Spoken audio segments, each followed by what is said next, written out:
Hello everyone and welcome back to the Bantamweight Boxing YouTube channel with me, your host, Michael Waite. Hope you're all doing well. Hope everyone's had a great start to the week. Here in the UK, it is super hot at the moment, so apologies if I am looking like a bit of a drowned rat. Trying to keep it cool in here, trying to do my best, but thought I'd make a kind of a different video today, just one where we go over a bit of boxing news going on, see what's going on in the boxing world. I'm actually looking at Boxing News 24. It's one of my favourite websites, one that I spend far too long on. That and our Lord and Saviour, Michael Benson, his Twitter page is also very good. But I'm on Boxing News 24 today. I'm just going to go through some headlines and have a little bit of a chat. But let's get into it. The first one here is Zhilei Zhang versus Joe Joyce rematch on September the 2nd in London. Yeah, it's an exciting one. I'm glad that fight has now been given a date and is in the calendar. Not been too much going on in the kind of heavyweight boxing world at the moment. It's gone a bit dead. I know we had the kind of talks about Saudi Arabia and stuff, but that's kind of quieted down. Fingers crossed they are still going ahead. Looks like Wilder AJ is, but kind of apart from that, I think, you know, we've got talks of AJ White, but yeah, there's not that many big names or big heavyweight fights kind of agreed. So it's good to see Zhang versus Joyce set in stone. I'm excited for that fight. I think it's going to be a good one. I think Joyce will give a lot better account of himself this second time round. Still picking Zhang to win it. I think he won it so comfortably the first time that I just can't see a kind of different outcome. But I think Joyce will give him a better fight. I think he might be a bit more cautious early on, kind of look after himself a little bit better. And I do think Zhang, you know, around those kind of the sixth round or so, when the fight was actually stopped, I do think he was starting to tire a little bit there. And we know that Joyce, that's where when he usually comes on quite strong, is later on in the fight. So if Joyce can stay in there, he's got a good shot at getting the W in this rematch. But we'll see. Sorry, I'm still backing Zhang to get the win. But yeah, moving on. Let's see what else there is. I'm sure there's going to be a fair amount on Teofimo Lopez, obviously with him just getting the win against Josh Taylor. This one's actually from a quote from Josh Taylor. He's saying he wants the rematch with Teofimo Lopez. I know I can beat him. I don't think you can, mate. I'm sorry, Josh. Think you're a great guy, but not backing you to win in a rematch against Teofimo Lopez.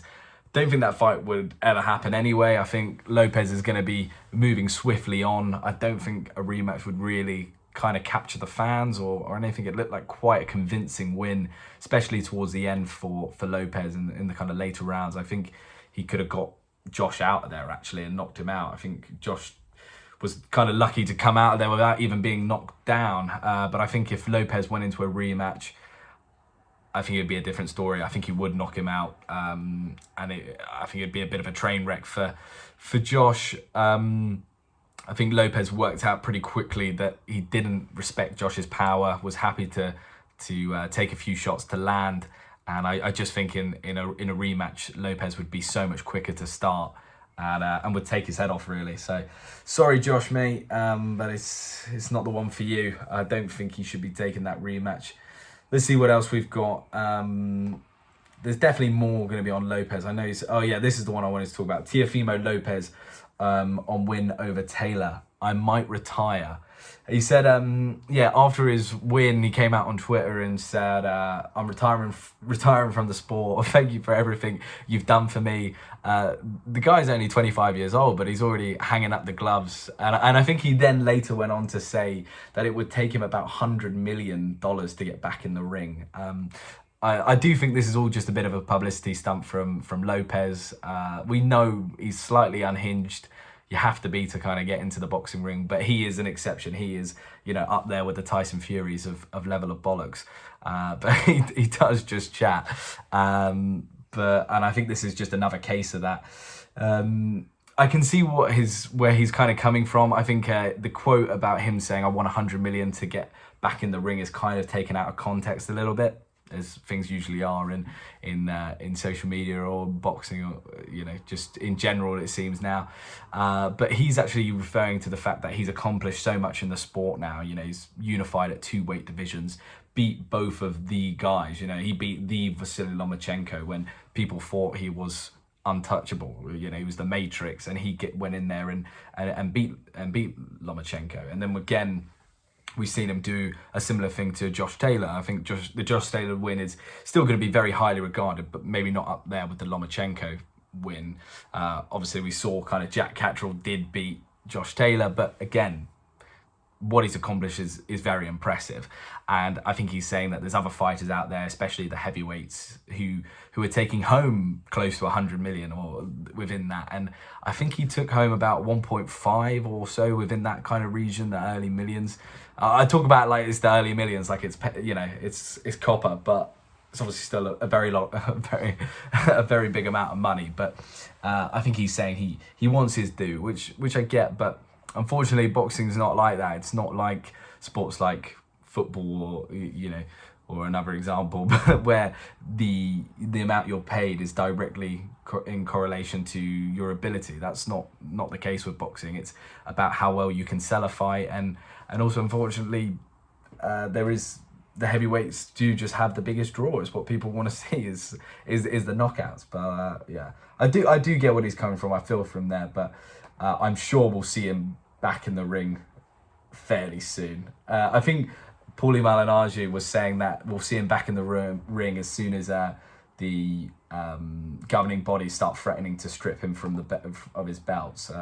Because without those belts, you're not getting anywhere near 1.5 million or whatever. That's going to be your main draw. Let's see what else we've got here. Oh yeah, the Mayweather fight. Mayweather Gotti 3 ends in mass brawl. Gotti sends warning to Floyd. Yeah, what a strange one this was. I didn't even know the fight was going ahead, but Floyd Mayweather was fighting Gotti the Third. Yes, John Gotti the Third. So strange, but it seemed like it actually got quite a good attendance. There was like a packed out arena in America. I know Mayweather fought Deji, a big YouTube star, quite recently in the UK, and it was a tragic event. But this one looks like it was quite popular, and there was a lot of drama as well when the last bell rang. Gotti kind of just went to Mayweather, should we continue and keep fighting? And they were exchanging words and just continued to brawl, which then led to a whole mass brawl of everyone and their uncle jumping into the ring and having it out, which was quite interesting to see. But you've got to love Floyd Mayweather. Even at this age, however old he is, 64 or whatever it is, he's still making the headlines for boxing news. I'm still talking about him, and if I'm talking about you, then you must be someone. But a bit of a strange one. But let's move on and see if we've got any proper boxing we can talk about. I've just scrolled past Adrian Broner. As I said, proper boxing, which is slightly ironic. I'm not going to be talking about Adrian Broner, although the photo was quite funny. It's him standing next to Don King, and I don't know who actually looks worse. Don King looks about 97, and Adrian Broner looks probably just as bad, but yeah, that's for another day. Errol Spence Jr. versus Terence Crawford. First face-off for July 29th. Yeah, massive fight. Probably the fight of the year, the fight potentially of the century.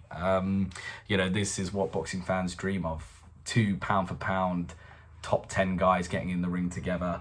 And it's not too late. If it had gone any further, I think if we had waited any longer for this fight, it would have been moving into that kind of Mayweather-Pacquiao region of you're like, it doesn't mean as much because they weren't in their primes, but they still are. They still, they're just about. If they pushed it back any longer, it would have lost the kind of crazy feel about it, but it still kept that. And I'm just super excited that fight is taking place. Obviously, it's in America, slightly gutted about that, but it's definitely one that I will be waking up for, because that is our Hagler Hearn. That is one of the best fights we will see. And the face-off is July the 29th. It'd be interesting to see what that's like. I imagine it's not going to be too bitey. You know, they don't need to start chucking tables, etc., and chairs to kind of sell the fight. It's one that will sell itself.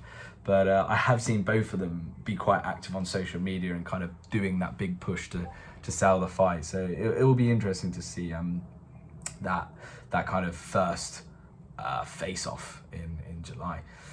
Going back to Teofimo Lopez, he enters Ring Magazine pound for pound list at number 10 spot.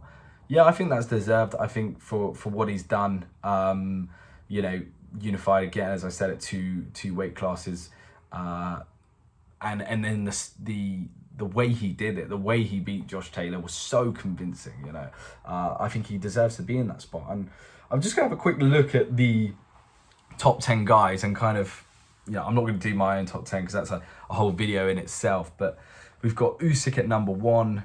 I was slightly shocked about that, but I suppose he deserves to be there. I think for him to be number 1, he needs to beat Tyson Fury and become unified at heavyweight as well, and then for me, I can justify that. Inoue at number 2, yeah, I haven't got too much of an issue with that. 3, Terence Crawford, and 4, Errol Spence. Yeah, and then number 5, Canelo Alvarez. I'm shocked Canelo Alvarez is actually below those two. But, you know, pound for pound is a difficult one to call, isn't it? But, yeah, it's interesting to see. But Teofimo definitely deserves, sorry, to be up there with those guys. But anyway, I think I'm going to wrap up the video there. Not too much going on in the boxing world, but it's good to kind of refresh and go through it. June seems to be a bit of a quiet month for boxing, unfortunately, now that we've gone past that Lopez fight. But July looks like it's heating up again with Crawford and Spence. So, and I think we do have the Inoue fight as well. But anyway, thank you guys for listening. Do like and subscribe. And I'll catch you in the next one. I hope you enjoyed. Ciao.